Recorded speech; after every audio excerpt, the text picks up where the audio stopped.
right, this is the UNspecial podcast. We are here today with FBI's sleep doctor, and sleep is something we all want more of.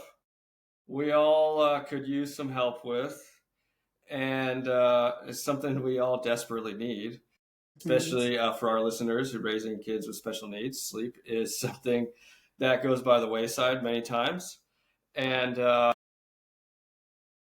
Dr. Leah is the author of If Sleep Were a Drug and has, there it is going to dive into how we're all going to get better sleep. And then with better sleep, we're all going to be way better individuals and way better parents, and everything's going to get better. So, Dr. Leah, thanks for being here. Thank you for having me. Yeah, you're exactly right. Sleep is the foundation for everything, whether you're looking to be a better parent, a better partner, a better worker, whatever it is that your goal is, sleep will get you there if you prioritize it. Bottom line. Yeah, why is it that sleep is not prioritized? Why is it? I think that Yeah. there's some statistics in my book that talk about, if we were to go back 100 years ago, on average, people were getting about 9 hours of sleep. But when we fast forward to the day and age that we live in, people are getting significantly less sleep. And I personally think that it just has to do with all the demands on our time, the day and age, all the things that we have access to. I imagine social media, all of that. I think that also with the creation of lights, which a lot of people don't think about, like that really throws off our circadian rhythm. Because even though it may seem like we are very far removed from our caveman ancestors, we are still wired with that same neural circuitry. And so our caveman ancestors knew it was time to be awake when the sun came up, and they knew it was time to go to bed when the sun went down. And because we now have the invention of lights and we can have that luxury any time of day or night that we want it, it has really thrown off our circadian rhythm to the point where, we could have light anytime we want. And that just is really throwing off our body clock when we do things like that. And there are a lot of circumstances in which we do that. And so we're just not in tune with our natural rhythm the way that we used to be. Yeah, so circadian rhythm. Essentially, you're up with the sun and you're down with the sun, correct? Yeah, in a nutshell, that is so the circadian rhythm is 24-ish hour internal body clock that knows when it's supposed to be awake and when it's supposed to be asleep based on cues of light and darkness. Okay, okay. Yes. And so nowadays it's getting dark sooner, like 6 o'clock, 6 p.m. I think it's dark. Mhm. How would you be able to follow your circadian rhythm with the sun going down, but not going to sleep at 6? Because I Yeah, mean, so we have kids and just not feasible.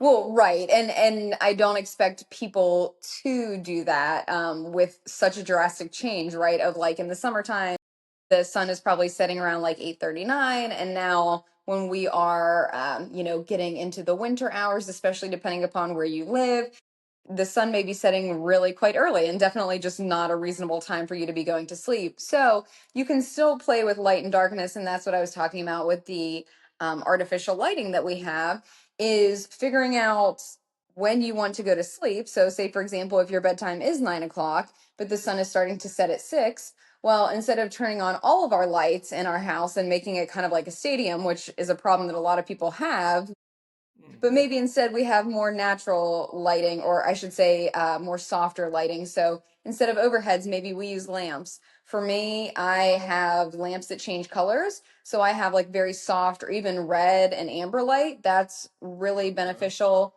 because it's not as disruptive compared to other colors to our melatonin, which melatonin is one of the signals that tells our brain and our body that it's time to fall asleep. So that's one of the ways that you could do it, is instead of having all of your overheads on, as we get closer to whatever your desired bedtime is, instead starting to dim the lights in your environment. Okay, so this all goes down like hours before you actually go to sleep. So a lot of people mistake sleep and how to get better sleep with like the hour beforehand and like the time in which you are in bed. But good sleep and being able to achieve that happens all day long. Like there are so many dynamic factors and so many things that come together to impact your ability to fall asleep. And a lot of people don't realize that. And one of the things that I often talk about and that I put in the book is that we get in our own way, but oftentimes we don't even know that we're getting in our own way. So a few examples would be caffeine, the timing of our meals, the timing of our exercise, various different things like that, like the lighting, things that we are engaging in before bed that might be really activating or dopamine producing. So there's a lot of things that we can do to get in our own way and impact our sleep, and we don't even realize it. Mm-hmm. Okay, okay. What about candles? We could use candles. That's also another nice way to have some gentle dim light as you're getting ready for bed. That would be a perfectly fine option. And then, okay, say you're in bed and you want to read. Is like a red light the best lighting? Or First don't and read in foremost, bed? that's my first recommendation is not reading in bed. Whenever it comes to sleep, I before coming to the FBI, I used to be at the Memphis VA Medical Center, and that's where it all started was I was in their sleep clinic. I used to, one of the many things that I would do was I would teach sleep hygiene courses. And I used to have this big like chalkboard. And in the middle of it, I would write bed. And then I would ask people, what are all the things that you're doing in bed? And I would get like a lot of like funny, like kind of giggles, like, what is she asking? And I'm like, no, but really, what is it that you're doing in bed? And, people will say, well, I'm watching TV or I'm reading a book or I'm talking to my partner, or I'm doing homework, I'm paying bills online. So each time they said one of those things, I would have my bed written in the middle and then I would write watching TV and I would have kind of like a line going off of that. And then I would have another line going off saying talking to partner, another line, reading, another line, scrolling, another line, paying bills online. And as you can see, the more answers that we get from the audience, this starts to look like a kind of crazy spider web of lots of different things coming off of the word bed. And ironically, a lot of people don't say sleep when I ask what it is that you're doing in bed. So that's kind of just ironic and in and of itself, like an interesting thing. But our brain is so incredibly smart and incredible, but sometimes it can also be very dumb. So, if we're in our bedroom and we've got all these different activities going on, like we're working, we're watching Netflix, we're praying, we're doing this, we're doing that, the brain thinks when I get into bed, I have this menu of all these different options. I have so many things I can do. I can be productive, I can be entertained, I can stress out, I can do all these different things. So, one of the big things that we do when I'm helping folks with sleep is what I like to call the three S's. And the three Mhm. S's are sleep, sex, and sickness. Those are the three things that you should be doing in your bed. Everything else goes somewhere else. So, not to say that you can't read before bed as a wind down routine. In fact, that's a lovely idea and very relaxing for many people, but don't do it in your bed. I would say sleep, sex. And the reason why I say sickness is whenever you're fighting off a cold or a virus, like there's a reason why your body feels tired because it needs to shut down non essential functions so it can fight off that virus or whatever it is that it's struggling with. So, that's why sickness is in there as kind of like this exception to the rule of like if you're not feeling well, if you're fighting something off, go sleep it off because that is how you get better is sleeping and allowing your body to do what it needs to do. So those are the three things you should be doing in bed. And going along with that, I get it. At one point in time, I lived in a shared studio apartment in New York City. So I get it when you don't have any space in your bedroom and your bed is like the one piece of furniture you have. I get that. If that's you, I do have strategies in the book for people who are in that circumstance. But I imagine that probably most of the people who are listening here today do have a home and probably can go to at least another bedroom or a living room, or maybe it's nice outside, you can go on the patio. Going somewhere else to do that relaxing activity, like taking your book, yeah, out on your porch and going and reading on your rocking chair, something nice like that. So the brain eventually will learn when I go into the bedroom, I have very few options. And then that's when we start to strengthen that association between bed and sleep. It really, really becomes very strong. Okay. I want Yeah. to come back to the three S's, but first, so a TV in the room, no way. So here's the thing. I'm a very strong proponent of not having the TV in the bedroom, but I'm also a strong proponent of not having anything else in the bedroom that doesn't belong there. Your bedroom should really be this like sacred space, again, just for sleep, sex, and sickness. So again, I'm talking to you because I assume that you have a home or you have another place where you can put your things. So I don't want to see workout equipment in your bedroom. Your bedroom is not a gym. I would rather you see you put those weights somewhere else or put them out of sight if you have no other option, maybe like in a drawer that you can't see through, if that makes sense. Same thing with like work papers, laptop, maybe you're a student, like your textbooks, things like that. Again, if you have the luxury of putting them somewhere else, do so, because just say, for example, like my laptop, I do all kinds of activities on it, but for the most part, I do work activities. And inevitably that causes me a little bit of stress. So what I do is I almost never try to bring my laptop into the bedroom. But even when I'm not working, I have it hidden away in a cabinet where I can't see it, Hmm. because I think that that creates a boundary. And that's what we're trying to do with the bedroom, is create a boundary between sleep and the rest of your life. Like we don't want to be bringing stress in. We don't want to be bringing, yeah, anything else in. So, whenever people tell me, oh, I'm sitting in my bed with my laptop paying bills online. For most people, finances and bills is very stressful. So what you're doing is you're bringing that stress into the bedroom. And we need to be really, really cognizant of that and don't bring any of that in. Keep all that stuff outside the bedroom. Wow, interesting. But Interesting. you asked about the TV, and I didn't even go into that. So, a lot of people will tell me I slept with the television on since I was a kid. This is the only way I can fall asleep. And Yeah. let me, without going too deeply into it, tell you why this is an issue. So, when it comes to the television, even if this is something that a movie you've played 100 times, you know it by heart, your brain is wired to interpret language. So if you think about that psychology 101 topic of, I think it's called the cocktail party effect, where you're in a room full of people, like you're not actually listening to any of the conversations, but conversations are going on around you, and you hear your name. That is your brain actively working and listening, even though you're not listening to each of those conversations, but you still heard that. That is your brain kind of constantly working in the background. And that's kind of what happens, is a way to think about what's happening when you've got a television in the bedroom and you're trying to sleep. Your brain isn't necessarily getting into those deep, beautiful stages of sleep where we should be having all this really restorative action happening, but instead it's busy at a lighter, more surface level stage of sleep, because it's listening, it's interpreting, it's wondering if there's any important messages that it needs to know. So that's one of the reasons why I don't recommend the television. Also, the light that it's emitting, we want our bedroom to be as dark, cool, and quiet as we can possibly get it.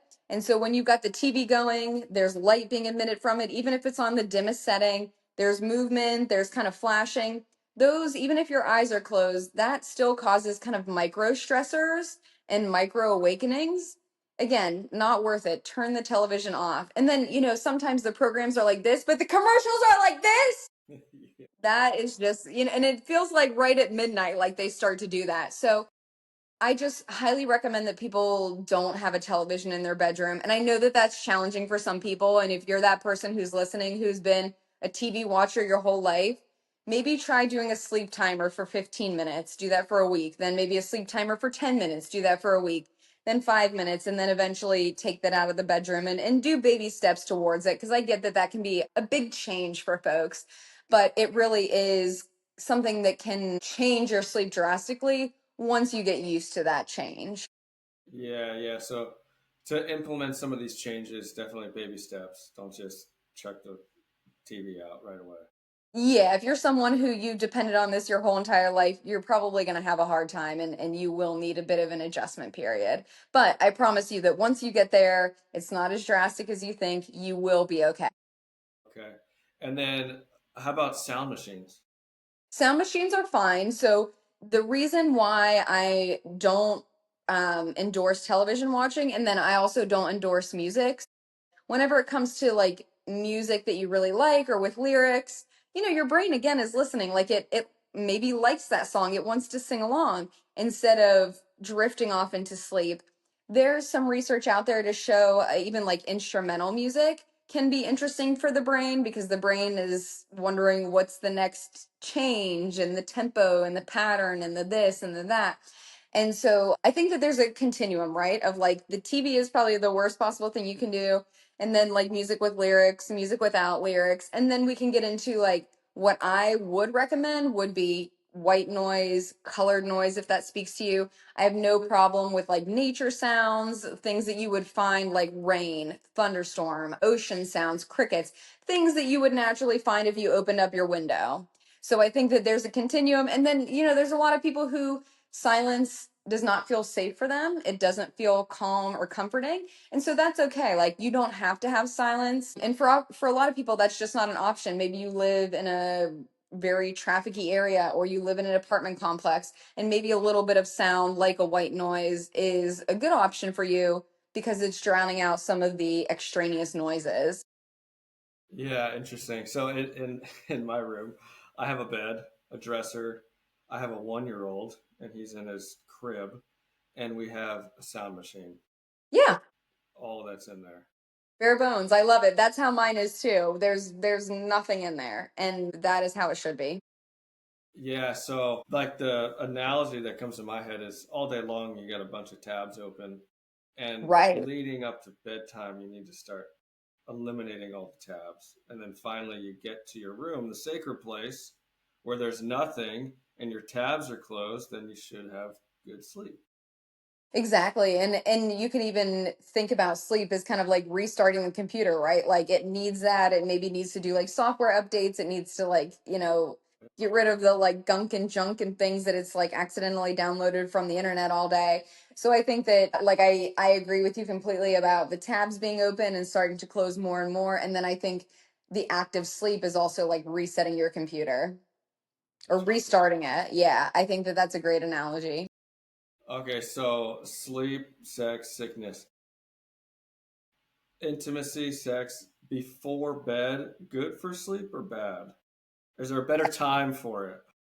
Everyone is going to be unique and different. For some people, that is very relaxing for them and that is an enjoyable activity. For other people, it might not be a relaxing activity. So I would say for each person and each couple, or if there's more than two people, just having a conversation about what that looks like and if that's something that you would like to engage in before bed, if that helps you sleep, or if maybe that is too exciting and energizing and then maybe you pick another time of day to do that. So I think that for each person, it's important for us to remember that it maybe isn't always a positive, exciting, later sleep inducing activity for each person. And that really just depends on a lot of different factors and trauma history and whatnot. So we kind of need to keep that in mind as we think about the three S's.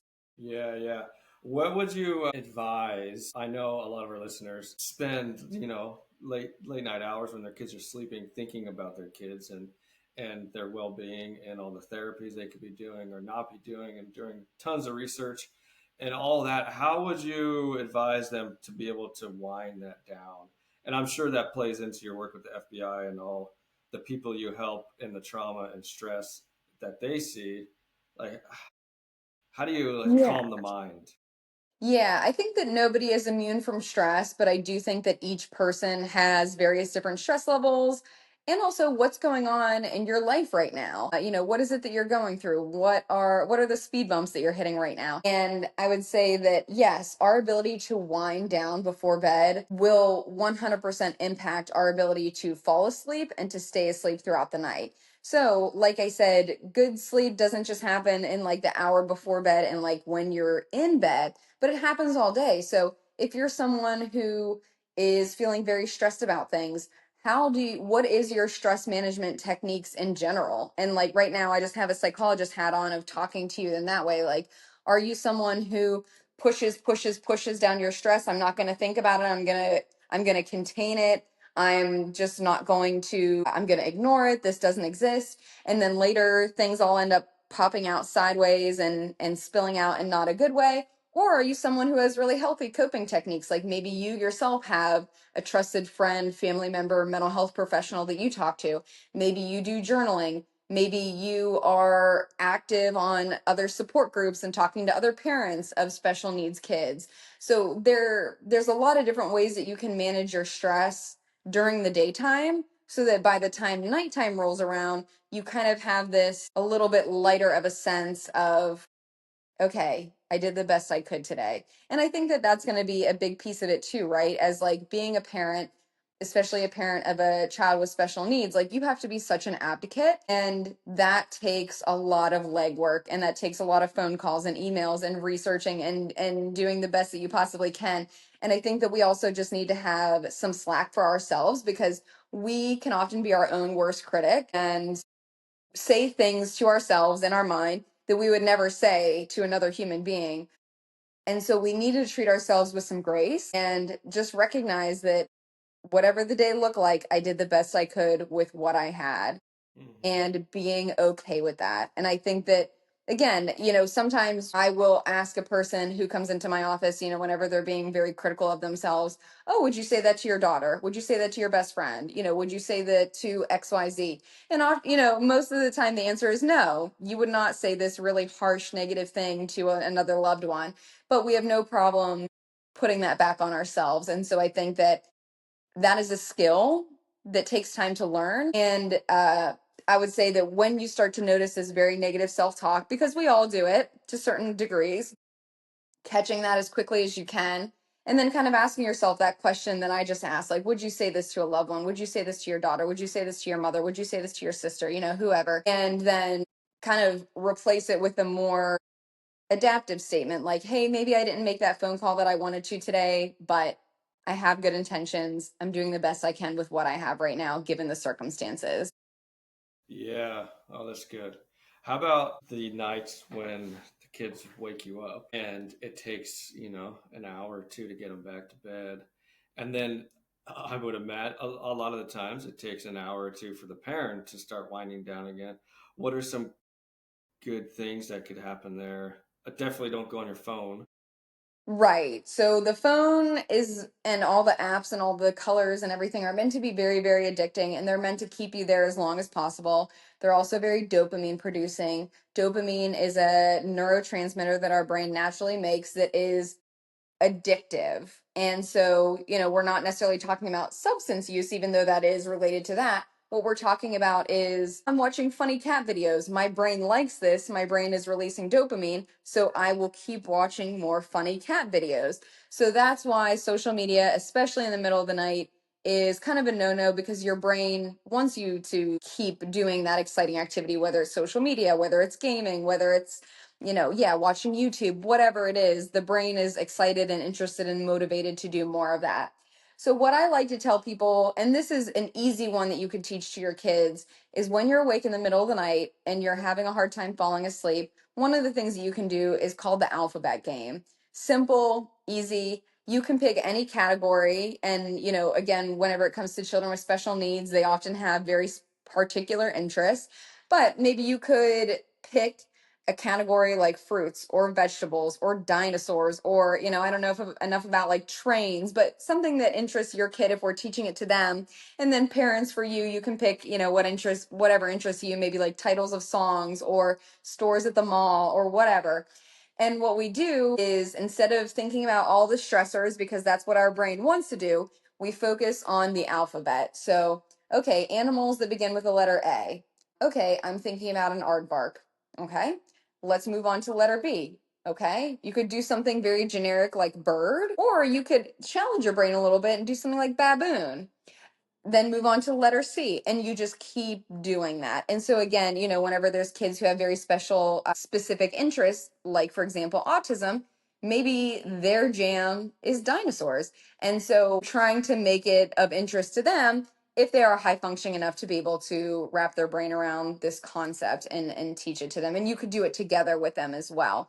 So I think that that would be an awesome idea for parents. Another different idea would be, I think that I made this one up. This is one of the ones I have in my book. And I like to imagine, and this is very important, that you pick something that you like or that interests you. So your favorite TV show, your favorite book, your favorite movie, something that you really enjoy. And then thinking about it and imagining that like we've lost the script, we lost like the footage for this movie. You need to think about it in chronological order, like who are the characters? What are they wearing? What is the setting? What are they saying to each other? And kind of like replaying this movie in your mind. And then eventually your brain will fall asleep. It can only kind of keep that going for so long. But you could also do this for a child too, if they have, a favorite TV show like Paw Patrol or something like that, and ask them to imagine their favorite episode from it and then kind of going through that with them. So instead of thinking about the stressors or things that are upsetting them, or maybe whatever it was that scared them and woke them up, that you could instead kind of shift focus to something that's more positive until you eventually fall asleep. So I think that those are two nice options. That's interesting. It reminds me, sometimes my son doesn't want to go to sleep. He's 9. And then I'll be Hmm. like, just imagine you're scuba diving. And then he'll like stay in his room for 5 minutes and then he'll come out and be like, Dad, I saw a shark. I'm like, well, imagine you're playing a baseball game. And then he'll do it for a little while and then something will happen. But then Hmm. eventually he just falls asleep.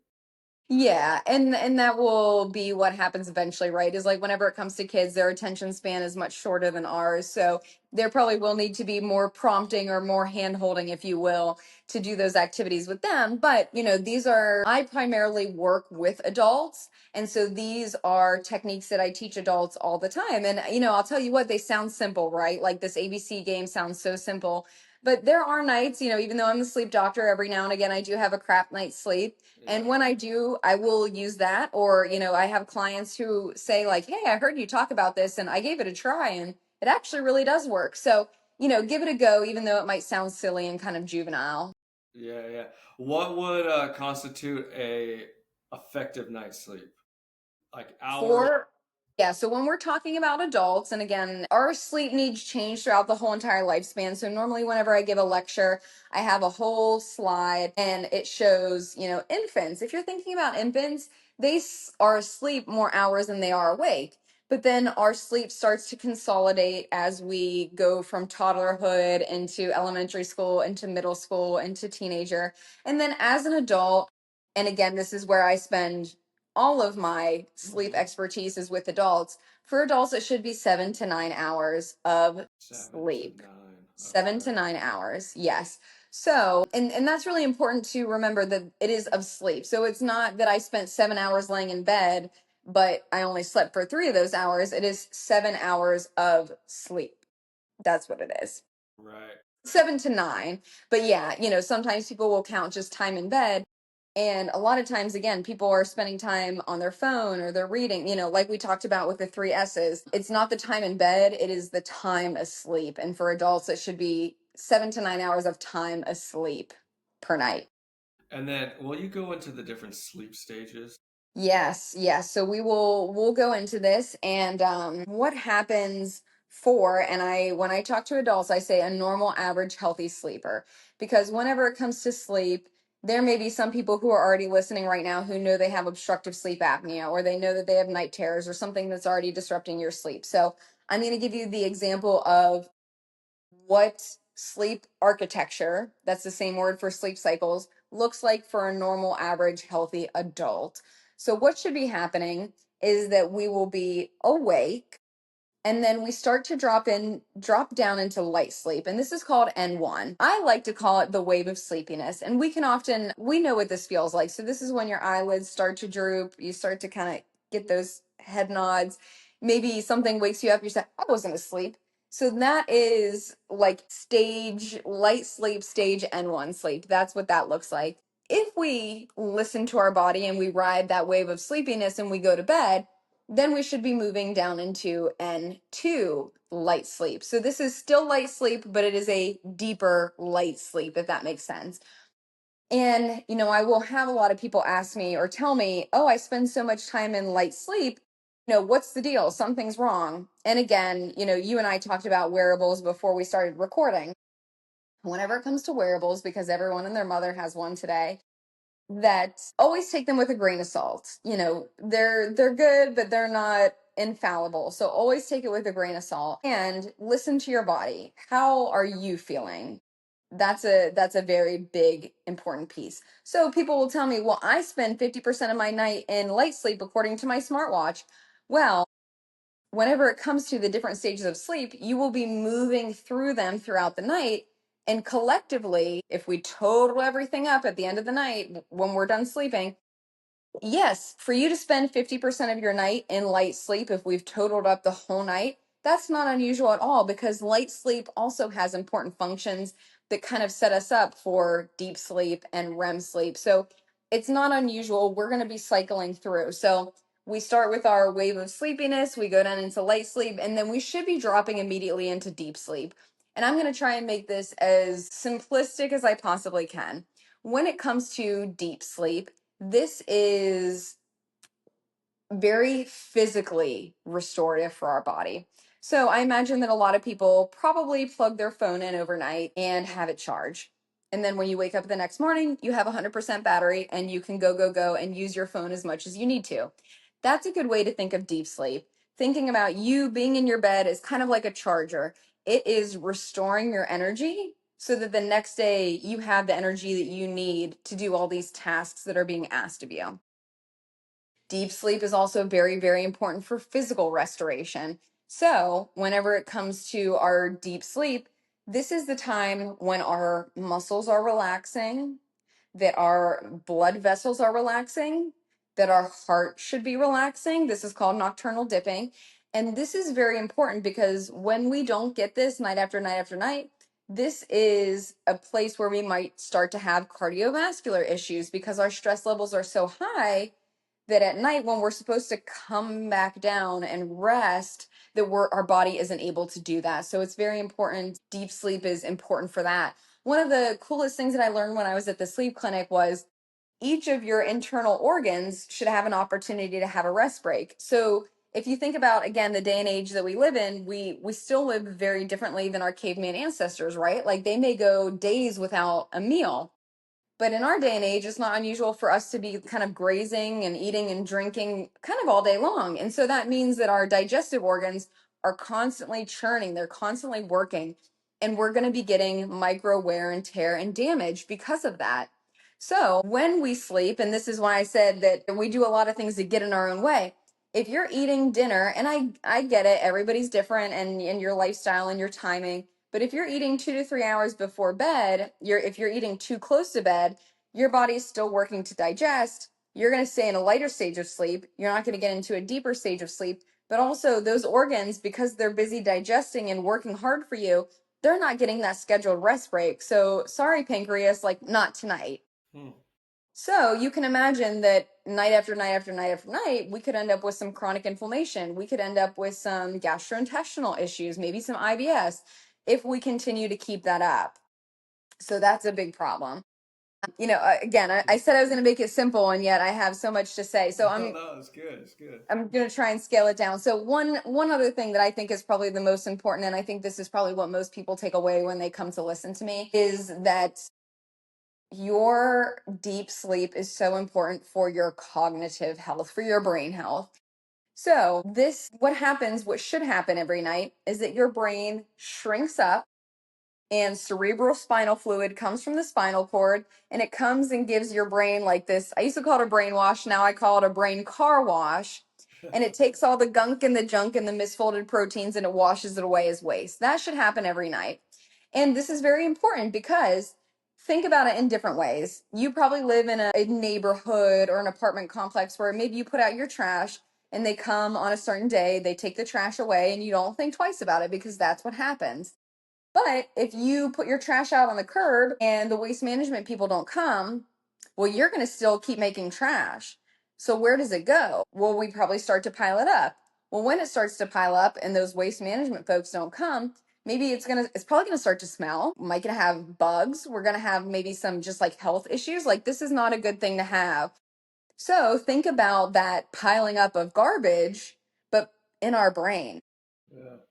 And this, all day long, our brain is working so hard for us, but it is going to be collecting some like molecular debris, like stuff that needs to be taken out with the trash. And so, if we are not giving ourselves the opportunity to get into deep sleep, say for example, we're just sleeping very, very poorly, we're only giving ourselves an opportunity to sleep a couple hours each night when we know that adults should be sleeping 7 to 9 hours per night. This is setting us up, and I'm not saying cause, because there are a lot of different lifestyle factors that come together very dynamically. But this has the potential to set us up for neurodegenerative conditions like Alzheimer's, like dementia, like Parkinson's.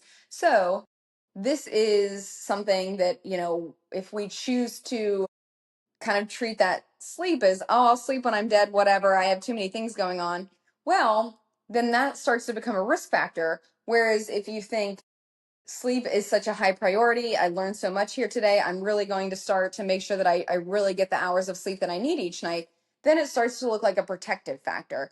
So it just depends on how you treat sleep and how you prioritize it based on all the other things that are demanding attention from you. So that was just a little dive into deep Yeah. sleep. And then we go into REM sleep. And I think most people have heard about REM before. REM stands for rapid eye movement. And we know that someone is in REM sleep when their eyelids are closed and then their pupils are darting back and forth. In fact, if we woke someone up during REM sleep, they could tell us exactly what they were dreaming about, which is just very cool and very interesting. Yeah. So, REM sleep, again, making it very simplistic on the flip side here, is very important for our cognitive health and our emotional health. So, REM kind of acts like a very skilled mental health professional. And at night, again, I'm talking about the normal, average, healthy sleeper, during a given 24-hour period, our neuroadrenaline levels should go all the way down to zero. Neuroadrenaline is just a fancy word for like stress chemicals in the brain. They should go all the way down to zero when we're in REM sleep. And that happens so that the brain can act as a skilled mental health professional and can bring up things that we've gone through that are upsetting, that are traumatic, that are triggering, that are upsetting us, and that we can work through them at night and we can process so that the next day when we wake up, it feels like things are a little bit easier to handle. It feels like maybe we're a little bit lighter.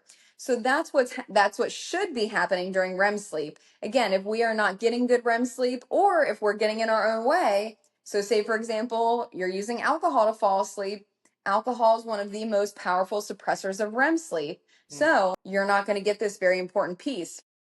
Again, I just want to hit this home of how important REM sleep is too, because I think a lot of people think that when we turn off the lights to go to bed, that we also turn off our brain, we turn off our body, we kind of go into airplane mode, if you will, and like, we're just in the state of unconsciousness. And in fact, if we were to put a cap with electrodes on someone who's in REM sleep, and then we have someone else who's awake, they're alert, they're problem solving, and we have a cap with electrodes on them, if we look at both of those brain waves, they look remarkably identical. Hmm. So that goes to show you how incredibly active the brain is during REM, and it's busy processing things emotionally. It's busy working on memory. Like if you've ever had a problem that you just can't solve and then you go to sleep, oftentimes people will wake up with a solution and Hmm. kind of have this like aha moment. Well, you have REM sleep to thank for that. That's oftentimes why we Wow. say sleep on it, because your brain is busy kind of activating different skill sets that it doesn't easily have access to in the daytime. So there's a lot of interesting things. And so that was one sleep cycle. So one sleep cycle of light sleep, deep sleep, and REM sleep typically lasts 50 to 90 minutes. And our normal average healthy sleeper will do 4 to 5 of those throughout the night. Oh, so So the wave is good. the wave is good. We want that to happen. We want to be moving through those different stages of sleep. Unfortunately, we don't have a graphic to show here, but you get a very significant chunk of your deep sleep in the early part of the night when you go to bed, and you get a very big chunk of REM sleep when, like, right before your alarm clock goes off. So Right. it looks different, but we are moving through. So yes, those waves are what we want our sleep to look like. So So yeah, I'm on the right track. you are on the right track. So that is kind of a very high level overview of what sleep should look like. So how would one get more REM sleep? I wouldn't cut out alcohol Yeah. is your first. I wouldn't necessarily focus on trying to get more of one or the other. Your body will do what it needs to do. I would focus on getting more sleep in general. Just That's okay. what I would do, because again, there like it happens naturally, like it comes over you whether you like it or not. So stop trying to do one or the other, because in the grand scheme of things we don't have a whole lot of control over things like that. I would say because you are getting your biggest chunk of REM in the early morning hours. Again, a lot of people have jobs, they have commitments, they have to get their kids up and ready for school. So it can be challenging to move your schedule and kind of allow your body to sleep when it wants to sleep and allow it to wake up when it wants to wake up. In an ideal world, that's what we would allow our body to do so it could get through exactly what it needs to get through. But I realize that probably nobody listening on this call has the ability to just luxuriously fall asleep when they want, don't set an Right. alarm, get up whenever they feel like it. So, that recommendation just isn't realistic. But what is realistic is just prioritizing sleep, getting good quality sleep, and knowing that the brain will do what it needs to do. Yeah, yeah. Yeah. It kind of work Yeah. itself out. Exactly, exactly. So, yeah, I think that we've talked about, gosh, so many different things here today, and What a lot what to digest. when does sleep aids like come into play? Just real quick, like melatonin or magnesium, any medications or any of that stuff. This could be an entire episode in and Yeah. of itself. When it comes to melatonin, I will at least say this much. Unless you are a shift worker or you are traveling across various different time zones because you're traveling, those are the two times, and there are a few other tiny circumstances that we're not going to get into because it's so minute. So, unless you're shift working or you're traveling across various different time zones, those are the times in which melatonin is useful. People have a very bad habit of using melatonin every single night, giving it to their children. That's not what it was created for. In fact, I have a whole section in the book, and I hope people will take it very seriously because melatonin is not made for children. Melatonin made outside of the body is in significantly higher quantities than what our body would naturally make on its own. And so this is not something that should be used nightly. It really should be very situation specific. And again, whenever it comes to children, this is melatonin doesn't cause sleep. A lot of people think that it causes sleep. It doesn't. Melatonin is kind of like a messenger that tells the brain it's time to feel sleepy now. But and there have been lots of studies on this. When it comes to melatonin, it only helps you fall asleep about 4 minutes faster, and it only improves sleep quality approximately 2%. So, and again, we need to be very careful. And I encourage you to do a deep dive into the book and read the chapter. It's called There Is No Such Thing as a Magic Pill, because what is often mixed with melatonin, there's lots of different things. And oftentimes the labels are not correct as far as the amount of melatonin that's on the label versus what's in it. Sometimes it's very, very high. Sometimes it's very low. Sometimes there's other things in it like CBD. And that's a big problem for my population, which is first responders, military folks who could regularly being drug tested. But also think about that. If you're giving that to your child, what is actually in it? Right. And a lot of times it's made at facilities that the cleanliness standards aren't very high. So it's not unusual for us to see arsenic or mercury in these products because the cleanliness standards are not very high. So I would say we really need to rethink melatonin again, unless you're a shift worker or unless you're traveling across time zones, this is not appropriate for you. Yeah, yeah, yeah. So good. Well, Yeah. that was an awesome overview. And if for the listeners, if you want to learn more, you got to get the book. If sleep Yes. were a drug, and you can dive in and learn a ton more. A few big takeaways. Your room is like the sanctuary. Yes. Yes. Yes. Clear the clutter. Make it simple. The three S's: sleep, sex, sickness for the bed, and really, you got to prioritize it. If you want good Yeah, sleep, it's got to be a priority, and you got it to does. really start like 4 hours before bed, not 20 minutes. So where can we find the book, and where can we find you? And Yeah, so my name is Dr. Leah Kaler. I'm the author of the book If Sleep Were a Drug. You can find it on Amazon. It's on Kindle, paperback, and Audible as well. And then if you want to find me, I'm on social media. I'm on LinkedIn, friend me on there. Or I also just have a website. It's drleahkaler.com. okay, perfect. Yeah. FBI sleep doctor. Thanks for being on the Unspecial podcast. I really appreciate it. Thank you for having me. Yeah.